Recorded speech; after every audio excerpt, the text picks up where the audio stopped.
What's going on, fam? Well, y'all here new to my page. I'm gonna give y'all a little backstory on myself. I'm Andre of RCH Handyman Service. I'm a veteran. I'm a business owner. I'm an entrepreneur. I'm gonna tell you how I went from working maintenance for 25 plus years, from doing 10 years of military, from where I am right now, currently working for myself. One of the biggest things I've ever decided to do, I've always spoke with the Lord and told him, hey, what was always on my heart was I've always wanted to be supportive of my family, self-sufficient, able to travel, and not be tied down. And for years, I worked part-time doing my handyman service, and the other time just working for, man, I worked for La Quinta Inn. I was maintenance supervisor there. I actually loved it. After a year and a half, it got kind of repetitive. Everything does eventually. But I said, let me put my 2 weeks notice in. And I was going to be going to work back at Cabana Apartments where I lived, and it was more convenient for me to do that. And when I put in my 2 weeks notice, the manager, she fired me right away. I'm just like, dang. Like, I said, are you really gonna fire me? She said, yeah, you finna quit on me in 2 weeks. I was like, yeah, I gave you a notice. I thought we was cool. You can find somebody to come in. I only got the other guy. And I said, it's no stress. It's too easy. I said, we can find someone else. We can hire a temp that's gonna save the company money. It's a win-win. But somehow she just quickly fired me. What I know today, I could have sued because this retaliatory firing, so I didn't even know that. But you know, we live and we learn. But anyway, I was just gonna get down to it and just let y'all know where I came from, what I've done. I'm gonna just be going to the past and what I currently do throughout, but just give y'all backstories every now and again. Um, Currently, I am married, so woohoo on that. Um, I do not wear my ring. Um,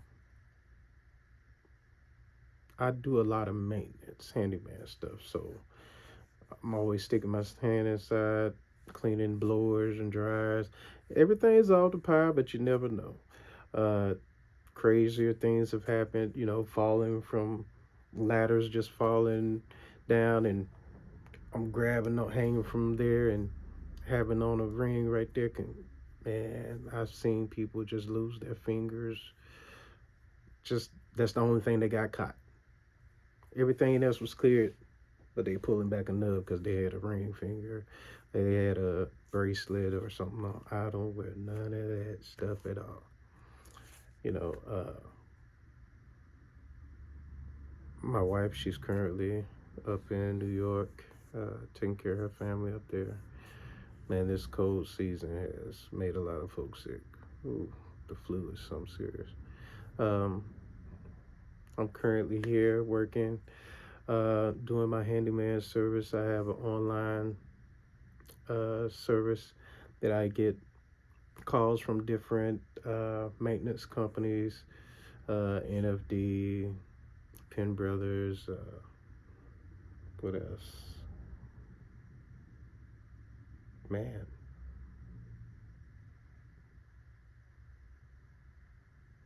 NFD, uh, West Coast. Um, Man, what was the other one? Uh, Stars and Stripes. There's another one. It's like 6 or 7 online services that call me, and I go out. I do assessments on everything from broken windows. Uh, I'm checking why the GFI tripped, why the fridge isn't cooling, filters, they got an odor or smell coming from it, they need something cleaned, uh, install a faucet or a sink or something like that. Something small, just handyman type things. There's whatever you need every day around the house. You need your windows caulked, uh, you need a toilet installed, toilet seat replaced, your faucet knobs, door handles, outlet covers, a room painted, patched wall, anything, a light installed. I can do just about anything, lay flooring, but I'm a disabled vet, so I can do a lot, but I'm restricted a lot because I got 2 bad knees. My left knee is good right now. I'm pretty medicated, pretty good. I then did my TENS unit. I have a TENS unit. That's electrical shock therapy type unit that I put on my body. And then I got an RS4. That's this right here. This right here. This is the holy grail right here. This is what actually keeps me functional. This saves my life a lot. I put the pads on right here, and I place them on my knees, on the tops, on the backs, on my shoulder, my back, my neck. I got everything wrong with me. But once I do this, I put on my gel, my cream, got my knee brace. I always put that on back up, and that keeps me functional. And then I got my metal knee brace, this one right here, when I get ready to do some work. But they supposed to be getting me some custom knee braces because my knee dislocates a lot. It comes out of the socket often. I mean, every day, once or twice a day. But I am too young to get a knee replacement. Yes, they knee replacements, but I'm told last up to 10 years. 5 to 10, depends on how active you are. I'm fairly active, really active. Reasons are, I have a business. My hours are from 7:30 to 7 at night.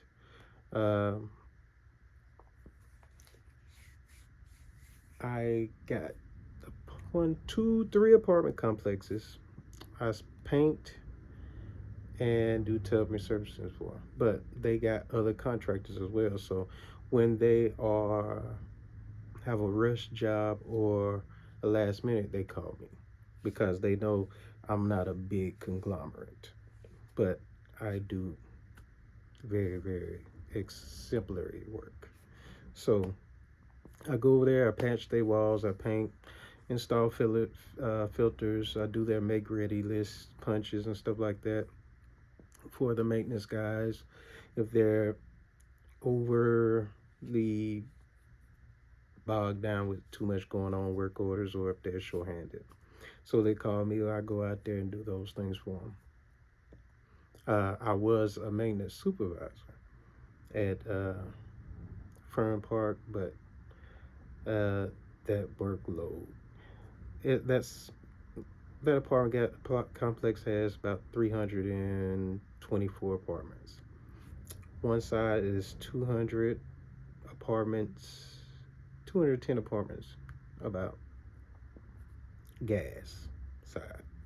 110 apartments over here, electric side. The electric side, easy, everything 120 and all that. We're good. Voltage wise, only thing when you're working on the faucets, tubs, or anything over there, most of them don't have shutoffs. When they did the renovation, the only hot water side has a shutoff, and folks be like, "Okay, that's all you really need. Cut off the water here." No, but you also got the cold water side. You had to go outside between the townhomes. Every two townhomes, there's a shutoff between them, supposedly. About 18 inches out, 2 feet down. You see what I'm saying? Whenever it rains water, it fills back fills and everything. You can put caps lids, but then you forget after time because everything don't leak. And so if you have a busted water pipe, busted water heater, if you're the supervisor, like myself, I was, um, the other guys, they really don't pay attention to you when you tell them, hey, this is where this shut off is, this is where this is at. They go out there, oh, I cut off the water heater. Did you shut the water off outside? No. Okay, where? They know they gotta have to have a light out there digging because if it's nighttime, you got the porch lights. They're not that bright. It is what it is. I said, dang. So I still gotta come down there 24/7. It is crazy. It's always like that. You always gotta go out and do that. Uh, it was always too much. It's like they had the uh, half low boil water heaters over there. So, but they were located up underneath the AC units in the hall closet right there as you come in. I'm like, this is just so you got about that much space up underneath the water heater shut off, the blinds and everything. I'm like, this is crazy. Some of them don't have drip pans up underneath them and everything. Some of them don't have two shut off valves. It's just so much. So every time I go in there, I always put a drip pan. I always put two new lines in with the shutoffs hooked up to the lines, so I ain't gotta put no shutoff onto the actual housings, and make sure those are all snap in. I mean, shark bited. So I just shark bite them in. Everything I try to make easy. They be like, "You spending too much money on this stuff." Yeah, those shark bites, shut off lines, those they'd be about $75 easy. But it's fixing the system for me, so I don't have to do all that extra stuff. You see what I'm saying? And then on some of the things, yes, I do soldering, I do welding. I installed the units by myself. I installed the AC units by myself. It's just too much. You know, I got on my knee brace. I'm trying to get help from them. They don't want to help. They got me up there doing the make readies and the work orders. I'm like, look, we had other guys to do the work orders, and I'm like, okay, let me do the make readies. Y'all do the work orders.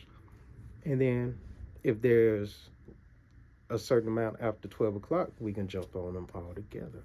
Some people don't want to work like that. It's just when two and two makes four, but they somehow subtract it and make three, and I'm like, it just don't make no sense. They take longer, they work harder, and I'm just different. I like to work harder in the morning, slow it down in the evening so we can just relax, taper it on off, go home. But we would have accomplished so much separating, knocking everything out, coming together as a collective in the end, and just driving it on home, settling it down, and tapering on off so that we can come back in the next morning and do everything over again. and just work to a certain goal so that we can knock everything out. And at the end of the month, we're looking like, okay, we got less work orders. We got most of the make readies up. Any down units, they are almost up. We're just needing parts order. Everything is running smooth. I like that. But then you get the new property owners coming in. No, we're gonna cut it down to two people. We gonna have the manager and a full timer, and then we're gonna have a groundsman. And then the groundsman can come help do work orders. And I was like, oh Lord, that ain't gonna work. Cause the groundsman, he got to do the grounds in the morning. We normally tell him to do it once in the morning, once in the evening, so everything is clean. And then you hit the laundry rooms, sweep. Next thing you know, go around, mop them all. Do that at least twice a week. Pull all the trash, and then you hit the pool twice a week, so you're good. Put in your tablets, shock it, and make sure the pH levels are good. Because it was year-round pool, and we had folks come in there, go to the gym. After they go in the gym, go jump in the pool. It was like that all the time. So at some point, the pump quit working. Pool guy ain't let me know.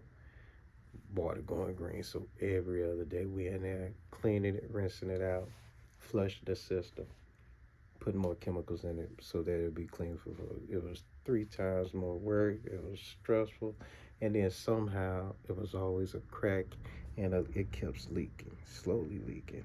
So when you come back in, you gotta fill it back up. It was getting redundant, man. It was just so much going on at the apartment complex. And then at the gas side was, oh my gosh, a headache. Yes, everything over there, the breakers on 10, sure how, whatnot. But the crazy part, the AC unit, the breaker was only a 120. On the electric side, it was on a 200 volt because that was gas. And that's why, because we use gas on that for the furnace and everything. And then the reversing valve shut off everything on that from the unit, but somehow it was always an issue. And we had one company come in, and it was so funny. Yeah, when and it was only in 4 apartments, but when it got to the winter time to work the gas, we had to actually go outside and cut off the heat, the AC unit at the breaker, because somehow the AC company came in and rewired. Every AC company rewires something different. And so normally we'll try to get the schematics on how they wired it from them, and we'll have a list in the shop. And we had 3 different lists on 3 different units on how they wired them up so that they would work. And each company has different wiring schematics. You can use a purple over here. You don't have to use purple, but you can use the brown. And then sometimes you can drop the yellow for the blue. It's crazy. So that's my weak point on AC units is the wiring, because if I go in there and I look at the diagram, but then I look at the wiring setup and it's different. But then I have to look and see at the part if they put a different part in there, because some different part numbers only work certain things on certain volts, and then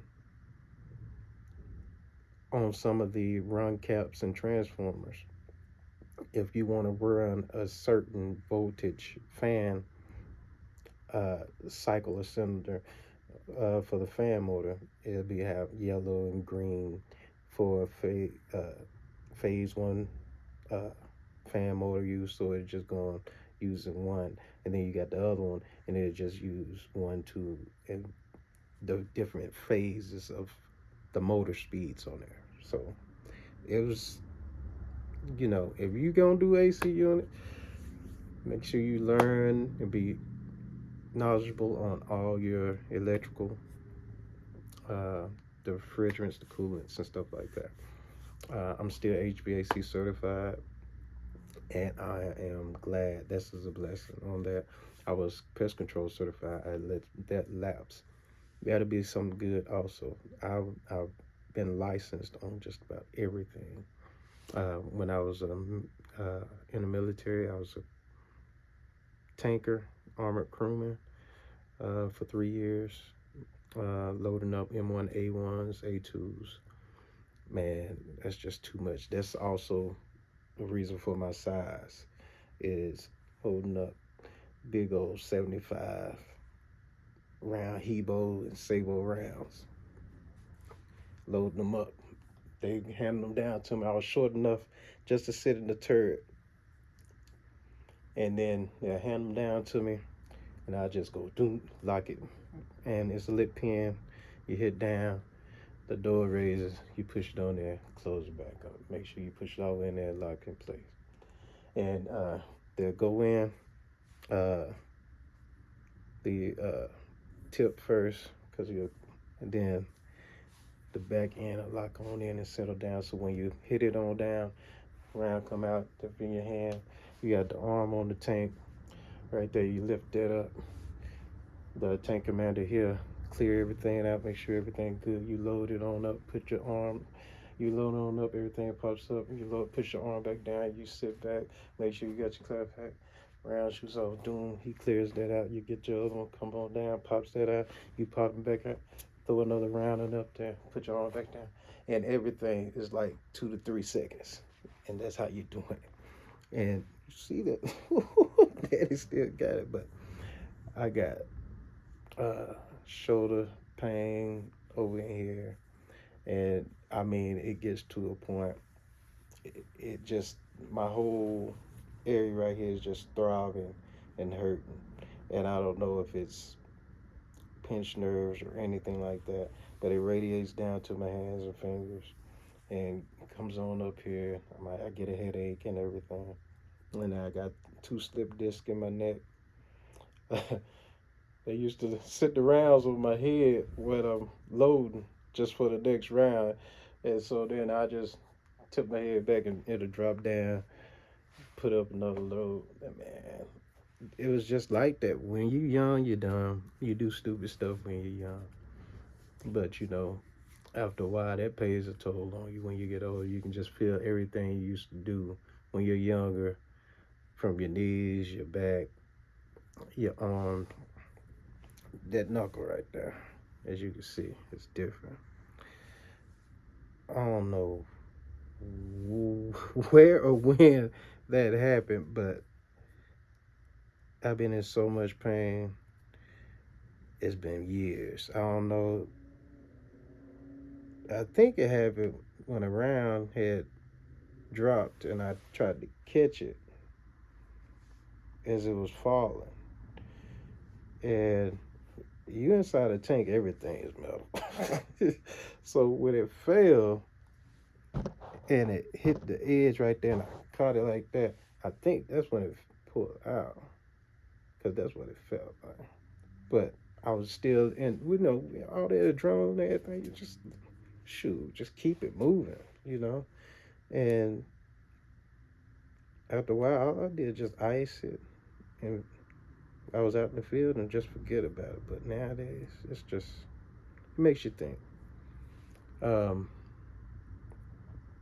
and then after I became a tanker and I rose my GT up, I had an option to become Apache helicopter repair, or an MP and a medic. I went down to, and that was up in Knox. I went over there to the Apache helicopter airport over there, and man, that turbine engine and them jokers, the computer system, man, on the Apache. Oh my gosh, I should have did that. I could have came out making 6 figures, and no, I became a medic. I had awesome time. I was down in San Antonio, and man, I pretty much wanted to stay in Texas. Man, San Antonio is so beautiful. Bliss is awesome. I was stationed out there, And that's another story. Oh my gosh. That's when I was a cook over there. And then, man, San Antonio. I can't tell y'all them stories. Them stories. I'm married now. I'm married now. Oh my goodness. Yeah, them stories. Oh my gosh. Yeah. Daddy Dre. Yeah. Black cat. Mm. They called me some things back then. Yeah. I used to proud.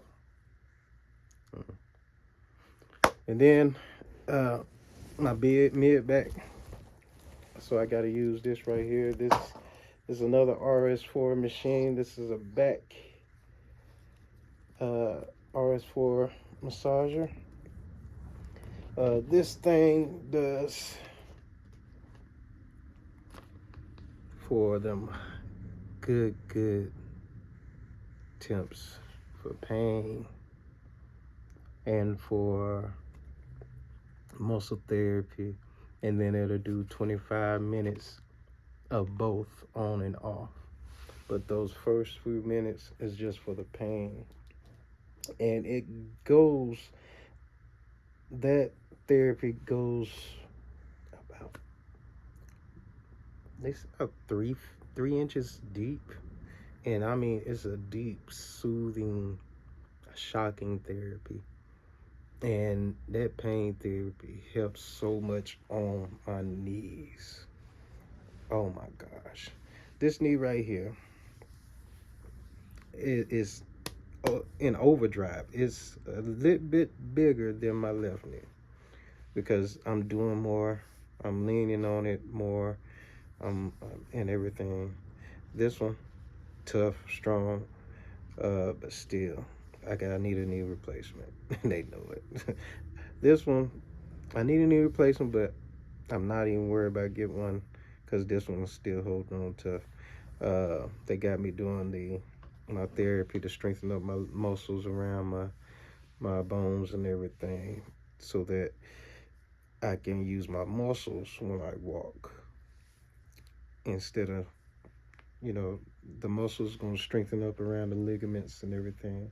And the ligaments, they gonna get stronger too, but not as much weakness as it is. I mean, all I did was leaning up on, what, a month and a half ago. That was the last time I actually walked regularly. And I was over there to do just look at a sheetrock patch job. And when I went over there and looked at it down at the point, and he said, "Yeah, just go look at the lit holes and just patch them up and let me know how much you're gonna charge me." I said, "Okay, 2 weeks." And I said, "Hey, these are the old orders and everything that I've completed already for these last 2 weeks. So let me go and submit those so I can get paid for them." He said, "Cool." And so I stood up. I was already just leaning on the edge of the desk, and I stood on up, went to go make my step. And as I stepped, I felt it go free, but it didn't register in my head. So when I laid it down, as I'm turning the step to the right, it's out the socket. I went to go put the pressure on. It fully slips on out. And when it slips out, as anything, a joint, you hear the pop. It go pop. I said, "Oh shit." I fall. I land on the desk. I catch myself. And then my leg falls straight and pops back in place. The manager, he's right there. He's just looking. He grabs his shirt and it. "Do I need to call the cops? What I need to do?" I said, "Fam, just give me a second. I'm just leaning over the desk. He ain't even getting up to try to help me or nothing. He just looking at me." So I get my composure. I'm in so much pain. I was like, freak. I couldn't even. So I hobble over to the chair in front of his desk. And it took me about 20 minutes to get myself right and to think, okay, strengthen my muscles. And I couldn't even put nothing. I was just hobbling. And I left my cane in the car. I like, this is freaking crazy. Um, get into the car, go to the VA. They give me a CT right then. It's all inflamed and all that. And they just, yeah, we know it's swollen and irritating and all that. I haven't been able to really put a lot of pressure back on it since. It's just, I think that time I really, yeah, it's a lot. But they got me those specialized braces, and on those braces, they got it straps down. Supposed to have 3 on 3 down, and then on the side here, there's a key. It goes inside it, and it clicks and clicks, and that click is locking this pad and pushing it in or pushing it out, however you want to adjust it, and it stays in place. And that I tried them things on, oh my gosh, it was like heaven. But you got to get used to it because there's a pad, that pad, and that's why I can't wear them other knee braces, because they put too much pressure with the full metal, and it's just grabbing, and all that pressure, even when I bend, it's just too much on my knee. But with that, it's just putting the pressure on the outside where it pops out at, and so it keeps it firm and pushed in. So I'm like, man, I can't wait. So they reordered and make sure they can size them right to my legs. So I had to go in there and get them fitted. So I can't wait to have them jokers. They may be bionic, man, for real up in this joker. And then because I'm constantly doing my handyman business, and on my business, I mean, I just do mostly northern Alabama. Every now and again, I get big jobs to just go out and do preventative maintenance calls at a few of the Walgreens and stuff like that, or Vital Smiles, go out and check all the water filters, get the model serial numbers, uh, see how much damage or whatnot is on each and everything on the AC units and stuff. I just write down model serial numbers, coolers, the refrigerant amount and everything, and any damages, how they look, old, new. Um, Change out filters if they need, clean up what needs to be, if there's anything that's out of the order that needs to be addressed right then. I'll clean it up and let them know why I cleaned it and address the issue. Unsanitary, unclean, dirty, causing uh, the issue to worsen, and it's going to cost the company money. Anything like that. Uh, and normally they send me emails or messages, and I just print them out, and on what they want, they give me a list of whatnot, and I just do their checklist. However, any company wants me to go and represent them or whatnot, they'll normally send a shirt out or something. If not, I just wear my company logo and say, hey, I'm here on behalf of this company and whatnot, and do it from there. My I do residential work, so those the online companies as well. 360 Homes, they contact me to do residential homes. They got a few out here. Had some busted windows. I went and adjusted and just sent off to the glass company, so they redid the whole thing. I just went up and bordered it and things like that. Paint, patches, installing toilets, repairing faucets and stuff like that. Any of the small minor things that goes on in any home uh, or residential or commercial property, I'm there for it. I try to work out and do my exercises that the VA prescribed to me, so that I'm within compliance of my disabilities. But I don't have any limits other than weight.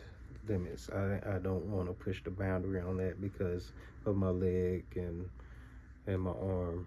I can pick up stuff probably more than most, but I do try to limit myself now.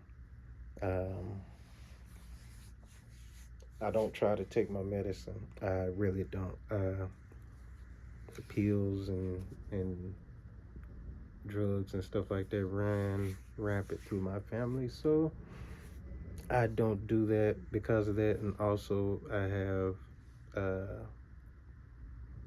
what's that? Heartburn, and I'm also lactose intolerant. So acid reflux is like I can't. I only thing that I can really drink that don't give me heartburn that I've tried within the last 6 months is tequila. Wine is fine, as long as it's red. White is okay, but I don't do hard liquor. The last thing I tried hard was tequila, and it felt soothing on my stomach, and that was what, 2 months ago. Yeah, that wine and that alcohol stuff right there been sitting for like 2 years. So if people come over here to the house or whatnot, I was like, hey, y'all want some wine? Y'all want something to drink? Y'all can get y'all a shot. But I won't even touch it. It's crazy. Yeah.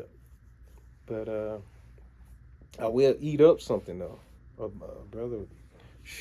So yeah, I just got ready. I'm finna get ready to put on my TENS unit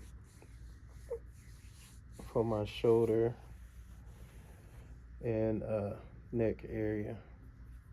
So I just took off my sleeve. I have a compression sleeve, just like my compression knee brace. So I got one for this shoulder and one for my other shoulder. So when I get ready to go to work, I put them on. They slide on, and then they come overhead and loop up under. So it's like I'm wearing an X vest when I'm ready to go do some heavy lifting or whatnot. But yeah, I'm not making too much from the VA. I'm only at 20%. Yep, 10 for my left knee and 10 for my shoulder. That's all they giving me. So I'm only getting $330 a month for my disability. So no, it's not a lot. When I do my calls, on my service calls, there's $65 assessments for all my calls. Every now and again, if they're just within 30 minutes, and normally if it's about 10 minutes away, I won't charge them an assessment fee. Because the university is about 10 minutes away from me. And, but the college is about 10 minutes away from me. So I don't really charge them no assessment fee or nothing, because they're real close. But anything outside of 30 miles is, anything outside of the city limits is 65 and up. If it's all the way out there towards Russellville, Albertville, it's 125 for an assessment, because that's gas money and plus my time. So that is what it is, because anything can happen.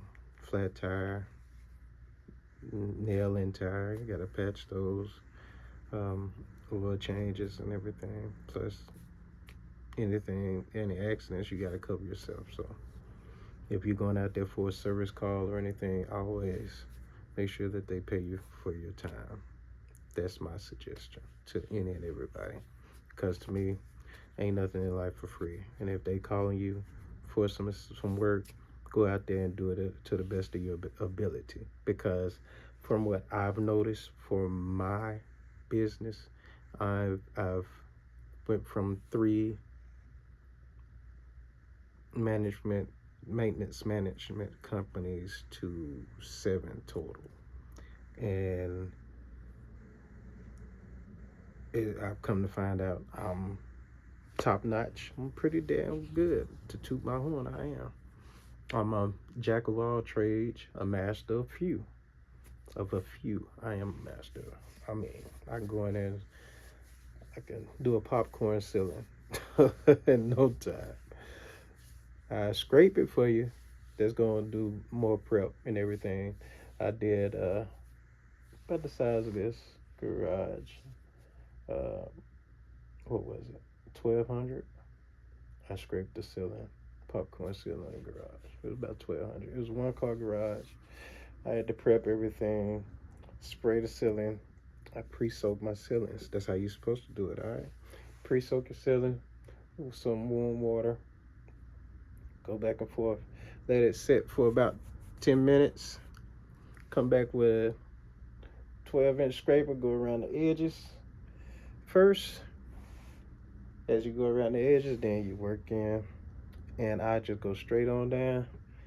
I do a little section at a time, knock it on out. And I have my plastic all on the floor. And then I do double plastic because the first layer, they get all the popcorn in the second area for little touch-ups. And then for the edges, I have that blue, it's like a blue edger tape, and it also got the plastic hooked up to it. So when I walk around, I'm just doing one go. And so when I laid out my plastic, everything's already pre-covered. So you pretty much doing 3 layers, but 2 is actually the plastic tarps, and 1 is just the tape to do the edges. And man, in and out. That's it. In and out. Spray a popcorn ceiling. Normally I do those if it's just a room, small area, $500. That's what's that? An 8 by 10 room. Yeah, 500. But prep, me, I'm a quick prepper. I'm just quick. Other people ain't, so they might charge you more. Me, I try to save folks money. I am here for the people. I'm a disabled vet. I'm still serving the community. I think my prices are extremely cheap, but I'm not here to stay broke. I want to do it so that I'm here for folks that don't have enough. That if they want something brought up to scale aesthetically, it's gonna be perfect. I'm gonna make sure everything right and tight on the floor, on the bottom. Caulk everything in. If you need weather stripping and stuff like that, point out those areas. Uh, we'll try to clean the covers if they don't, have the money. If not, a cover is only set 50 cents, something like that. And we can cut back on some of the labor to help out. It is what it is. I'm out here to have fun. I'm out here to enjoy life. I don't like being tied down to, hey, you got to be on the property all day because we got safety inspection, fire inspection, plus we got all these work orders. And so I'm going to order pizza for y'all so y'all can, keep working and just eat. No. I had enough pizza. You know what I'm saying? You can't bribe me with food when it comes to time for bonuses and stuff like that. Oh, we can't do it. But I made sure that I kept the work orders down up underneath this 10 mark that y'all wanted. I kept all the make readies and got them up beyond the 7-day time limit that y'all got. I actually got them done within 48 hours. I mean, I've done that to a T. I mean, I was so good that I was doing the work of 3 people in the time that it was just because I just, everything got so, when you do stuff for so long, it almost becomes repetitive. So when folks see you do it, it's like, man, that just came to you so easy. You just knocked it out with no time. And I was like, man, it's just, you know how to do it. You know how to put the right amount of pressure. You know how to take the shortcuts, but it's not a shortcut. It's just easier for you to do it by doing two things in one motion. And so I'm just like, it's like that on most of my jobs, and I'm just like, at the point my body can't keep up now, and that came at a cost. I was doing so much so fast, and it was taken advantage of by so many that I pretty much almost worked myself to death to make other people millions. And I kept asking the Lord time after time. I said, I want my own. I don't want to have to worry about where the money gonna come next. I don't have to worry about having to get this done and not have this. I don't want to have to worry about. And the only thing that was holding me back this whole time was myself.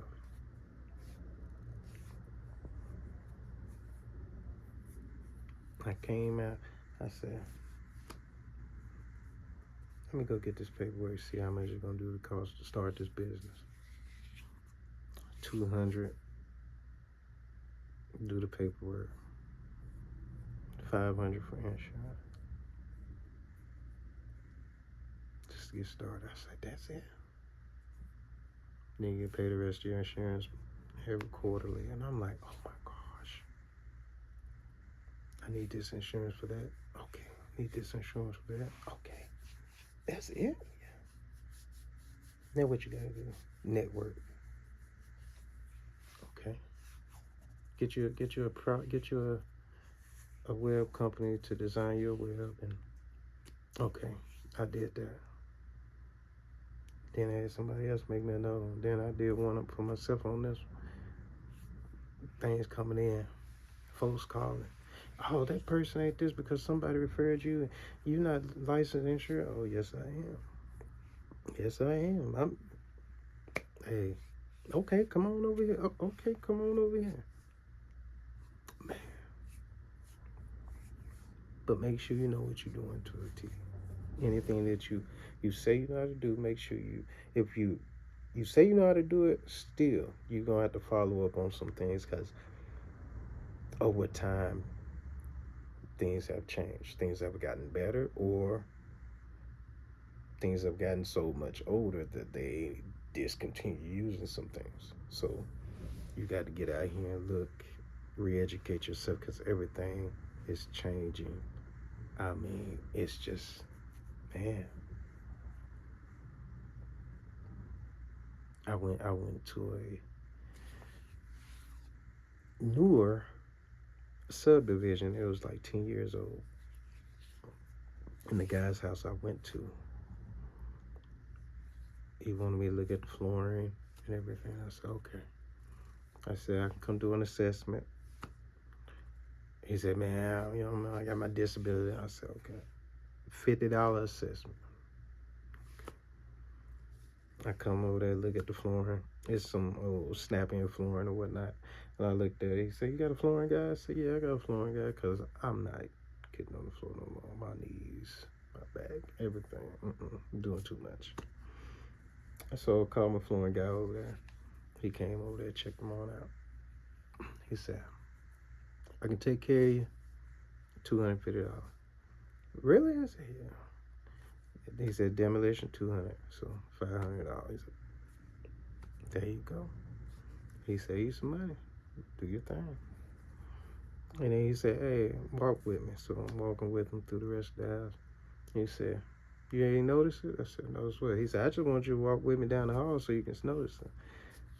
And he said, listen again and walk back through. And his whole house is creaking as we walking through. This is newer development. He said, my house is the first one on the thing. I said, dang, that is weird. I said, they got joists between everything up underneath? Everything's good up underneath? He said, yeah, from what I know. I said, okay. So then he shows me the other area in this house. He got his bathroom. He got wallpaper in there. I said, man, I do not like wallpaper. That's my Achilles heel. Wallpaper, you been there almost a week or something. Then peeling it off, some of the sheetrock come off. You got to patch the wall. Man, that's too much. I said, this is what I tell you. I said, you see where the seams are on that wallpaper? Yeah. I said, we cut where the seams are. We mud up where the seams at.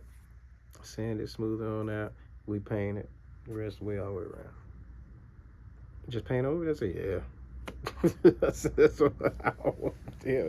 And it gives it like a little design so we can paint it white or whatever color you want to paint it. And make it a little wall design from the fabric on the wall too. It won't show through, but it'll give you a little design somewhere if you want. Cool? They happy with it. I'm like, let's go. And then he wants a ceiling fan installed in there too. So, well, a vent fan, not a ceiling fan. A vent fan installed in there with a light to it. So it's too easy. And so then I go back out, looked at underneath his home, and as I get up underneath there, and you can see all the way down. You can see they got all the joists all the way down, all the beams, but they don't have no cross beams. None up under his house, all the way down. None. I'm like, this is crazy. So I said, hey, if your house and you say you're the first one on the block, it still might be up under insurance. So call your insurance and the people that built the house. See if they can get out here and make it right, because ain't no way. So he had no cross beams in there at all up underneath his home to give him that stability that he needed to stop it from squeaking. And I'm like, that's so y'all buying these new houses and these new subdivisions. I'm saying take pictures of everything, get pictures from this inspector, and do your own inspection as well, and then you get a second opinion or third from an outside source, because you'll walk into some stuff. I'm telling you, you'll walk into some stuff. So but I've been doing my business for I came out after I came out the military in 2010. I started my business in 2012, and then I let my business lapse because I went back to doing maintenance. I went back to Huntsville Housing Authority, doing maintenance for them for 3 years, and then I quit, and then I came to do maintenance for Fern Park from 2016 to 2020, and then in 2020 I quit my job and went and did my business, started it full time, because I almost had a heart attack, full blown, but I got there. I just felt these compressions and my heart tightening, and what was I doing? What was I doing? I had just did a service call over there, and I had to do I think it was a AC and water heater install. So I installed the water heater first, and then I made the new shelving and everything for the inside unit, And then I got everything in there, mounted it. I didn't get finished until 5:30, and uh, put a vacuum on it and charged it up and got it going and made sure everything was good and opened everything up and everything was cool. I was so happy. That was a long day. And I got off at 4:35. Had to go home, go get a weed eater, and I had to do a weed eating job. And I started weed eating the half of his backyard, and my chest kept getting tight. And Doc, he walked outside. Aunt Adrian, he said, "Hey, Adrian, what's wrong?" He said, "You keep on stopping and grabbing." I said, "Man, I feel my chest tighten." He said, "My brother, go and go to the doctor." I said, "Doc, I can get this." Adrian, I'm Andre. My name's Andre, but he always called me Adrian. I love him, man. He said, "There's y'all to be here, but I want you to be here too. So go." So I left, and I called my mom and them. I said, "Hey, I'm finna go to the hospital, man. I'm getting some tightness in my chest." And so I make it to Crestwood Hospital. And they got there and I told them, I said, "I'm feeling tightness in my chest. I just left work." And then I went to go do another job and my chest just getting tighter, tighter. And I get in there and finally got to the back. And the lady ran me back there. They do the test, put my thing on. And she seen my blood pressure. And they said, "Oh, we got to get you back there now." I said, "Huh?" And so they wheelchaired me on in there, got me on a bed me on upstairs. And they put me on the drip. And that blood pressure drip. Man, you talking about a headache. Oh my God. I had a headache so daggone bad. But it's that blood pressure medicine to bring your blood pressure down. And they said, "Well, Mr. Foster, well, you didn't have a heart attack, but it was elevated to that point that you was on the way to having one." He said, "You had one more, and you would have had a full blown." I said, "Are you serious?" He said, "Yeah." And he said, "You stressed yourself out." So from that point, I took my life back. And I said, "I can't do this no more." I said, "Y'all would not kill me. Y'all would not have." I said, as soon as I left that job, I put that 2 weeks notice in. I left that job. I went back to Fern Park and got on their vendors list. They called me more those last 3 years. I, from painting apartments for them, repairing popcorn ceilings, resurfacing tubs. I mean, doing make readies on apartments. I was doing what I was doing for them, but for my handyman business. And I said, I can eat. I was so busy that I hired other people, and I was able to. I paid one girl 15,000, and I paid another guy 5,000. And I was like, hold on, I'm able to support other folks. That was my first year. It's mind boggling. Same thing the next year. Then the next year after that, I'm like, hold on, what is going on here? So it's been an eye opener. It's been an eye opener that this whole time that I've been wanting so much for myself and out of life. That first year was my first time going over a vacation. I went to Puerto Morales. Oh my gosh. The first time I went swimming with the fishes. scuba diving and snorkeling. Like, really, come on now.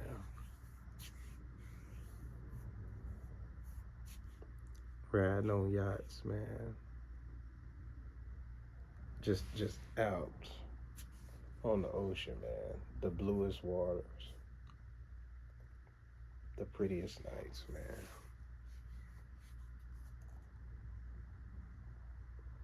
All because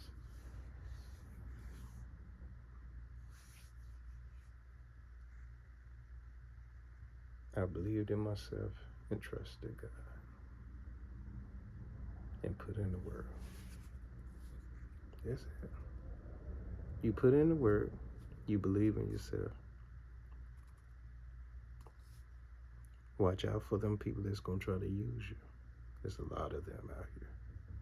A lot of them. Get everything in right. Everything, whatever you say, either put in text or put it on paper. Because they will try to get over on you and put a price in there. Okay? Price in there. Also, I do security on the side. Yeah. They don't call me just the handyman. They also call me Daddy Dre when I'm out there doing security. Where we at? Oh. Gotta stretch. Right. Yeah, this is your boy. This is your boy. Strong arm. Yeah. Security. And if anybody knows about, then you must know about me. Oh my goodness. Just some things and some places where good things conspire. And then you got the demons that'll come out to tear it up.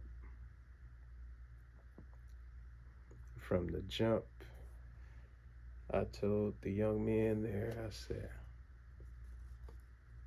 y'all got old souls. Y'all need to make this a 25 and up club. Man, the college students, where is that? I said, no, the college students are event type students. That's what we need to keep it at. College students are event type. You let them come out on a regular basis, they tear it up and they eat it alive. You have the older crowd, you keep them on a regular basis. You have a longevity type thing for you. Because with those young folks, they become older folks that know that when they was younger, they didn't want to be around younger selves. So when they get older, they want a spot just for the older folks to go to chill. That's why 47 is like it is today. That's why Sammy T's downtown it is like it is today. Because they cater to a certain crowd. And those crowds are older, and those crowds are a particular demeanor. Okay? We can't help what management do at some of these spots. But most of those crowds are a particular demeanor. Meaning they got their head straight, they got money in their pocket, and they just out to have a good time without dealing with some BS. But when you have the older crowd with the mindset of not giving an F, trying to go around this mindset of those that giving an F,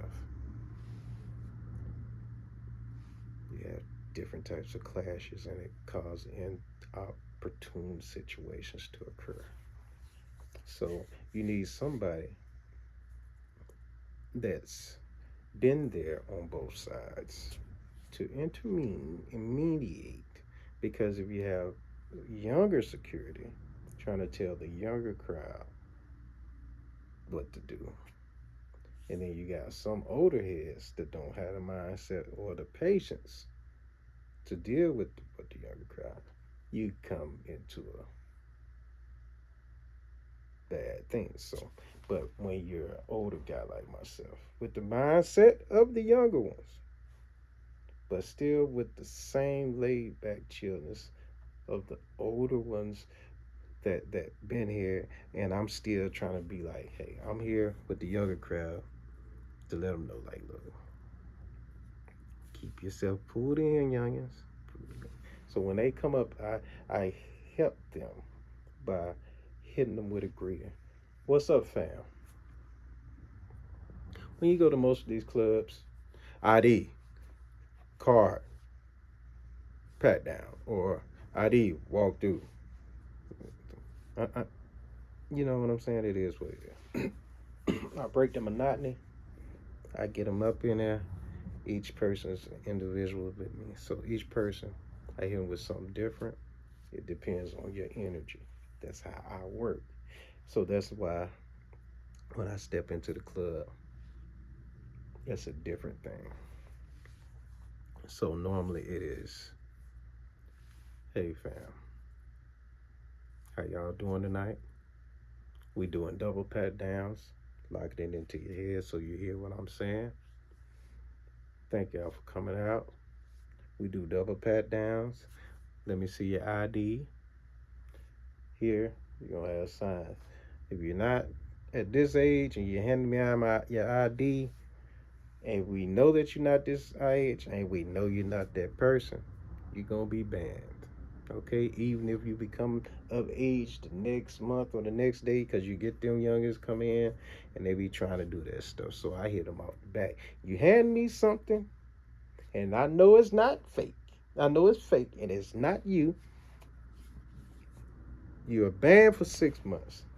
So if you know you bringing me a fake ID, and you know that you're under the age, but you will become of age, you're gonna reap the repercussions of your actions. So I let them know as they come in, because some folks have no home training and they don't get this type of love from at home. So I give them that unethical love that they need in their life. The unethical hardships that just break your soul and spirit. You come out to have a good time. Now I want you to come out good, have a good time, but you got to be the age limit to get into this club. Okay. And yes, where I work at regular clubs. I work at strip clubs. I do birthday parties. I do marriages, weddings, whatever, funerals. I do it all.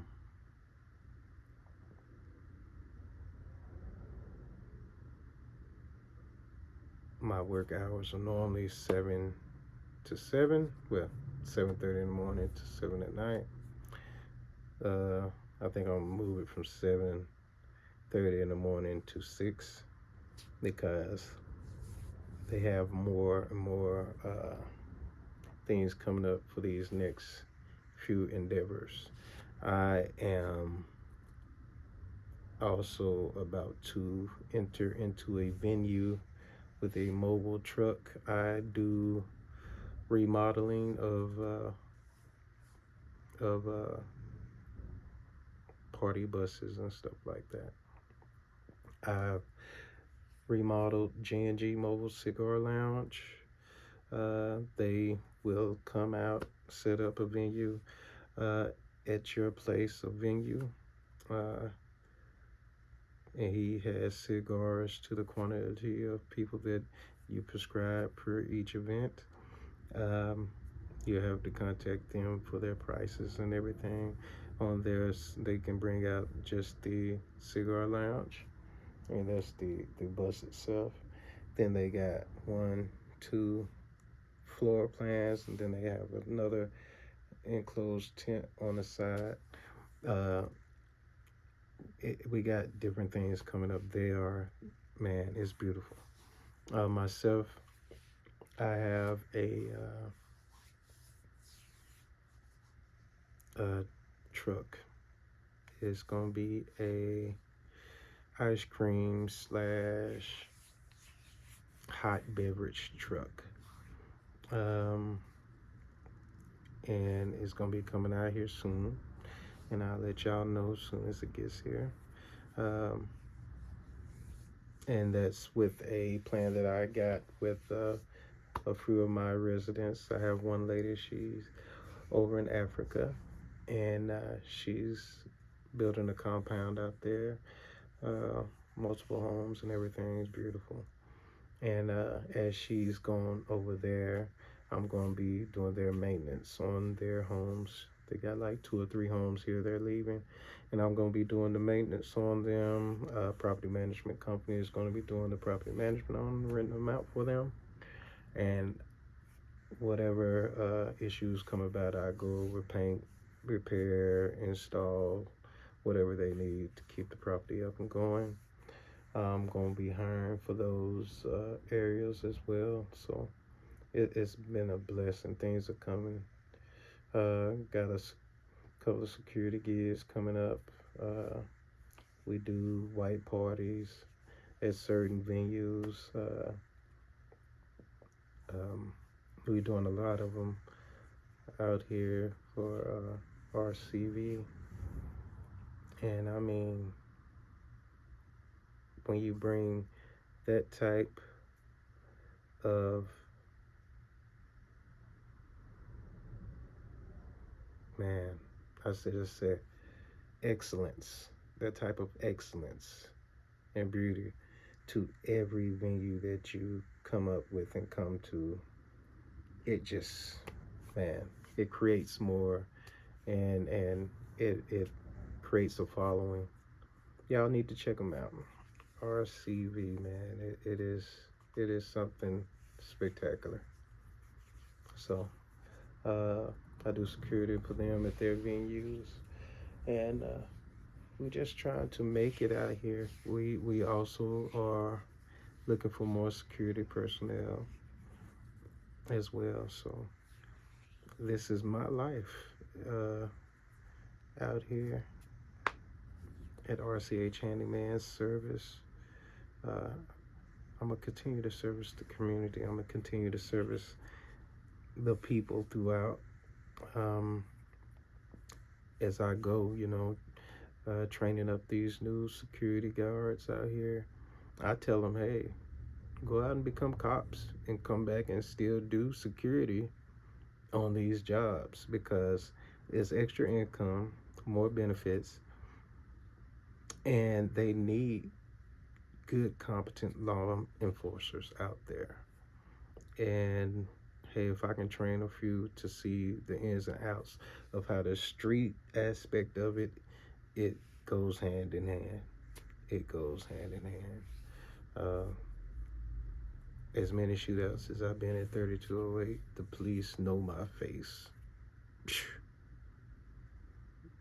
very well, and they know that I work alongside of the police department with no issues, the sheriff department with no issues, at any time at all these venues, because I'm here to protect and serve, and I'm not going to stop protecting and serving, because you got some people out here that don't have fathers, uncles, them people to be in their ears, hey, knucklehead. So while I'm out there and I see these knuckleheads doing dumb, I set them down, I talk to them, fam, you about to mess up your whole life over some dumb stuff just to fit in with whoever or not that don't even have your back. This is how you tell if somebody has your back. Come up with some type of hardship situation. See if they say, "Hey, I got this going on. I need you to be here for me at this time, and such and such." Or, "Hey, I need this right here for my bill or whatnot," and see if the man, it's just so many ways that you could test to see if you have a real friendship with somebody, because it's people out here will just be around you just to use you for what you got, and once that's gone, they don't even want to respond to you or anything. But you're always the first one to jump out there for somebody else.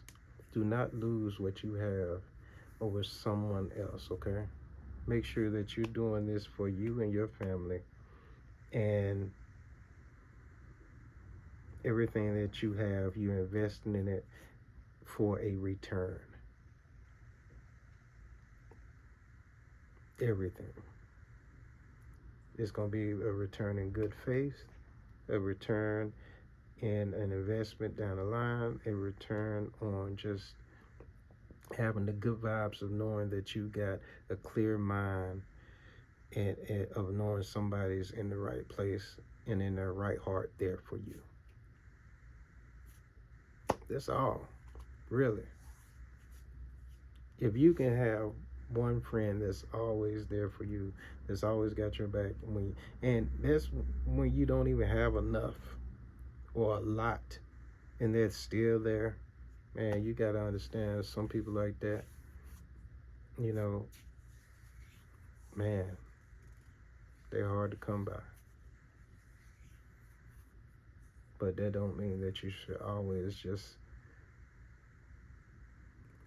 stay stagnant. See if y'all can always work to grow yourselves for the better.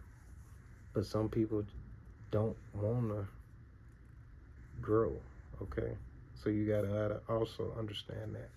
Some people don't want a lot all the time. Some people are just content with having just a little. So you got to also figure out some of those people.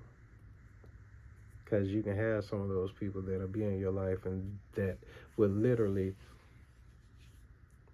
just be, you can just see them on a every regular day basis. They're doing the bare minimum. But you're over there trying to beat them down. Hey, no, you need to.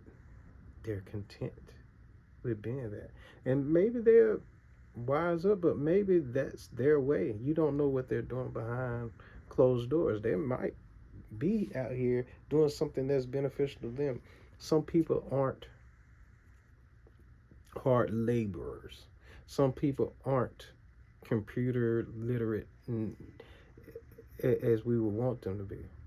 Some are just complicit in what they are and who they are. That's why you see some people out here being homeless are really happy just being homeless. Some of them really are. And I'm like, and there's just some of them just really content in being there.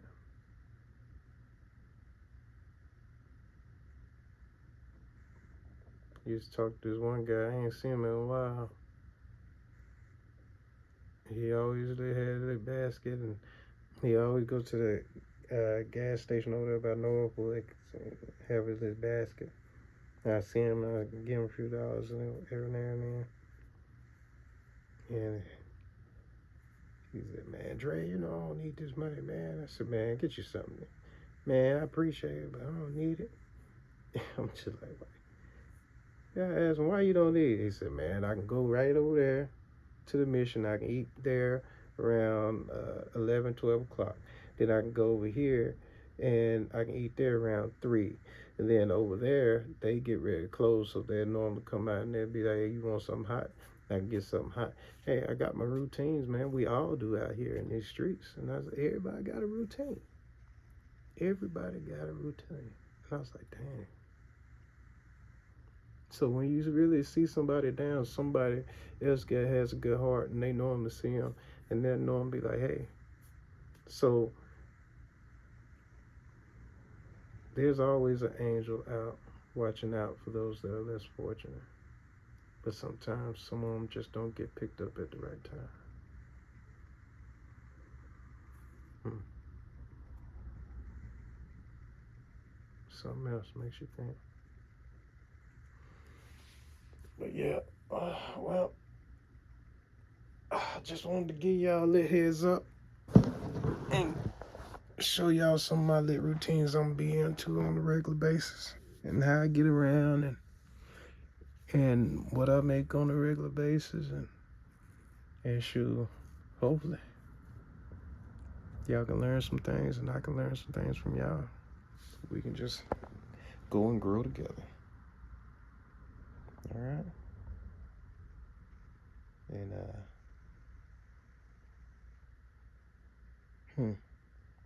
let's see.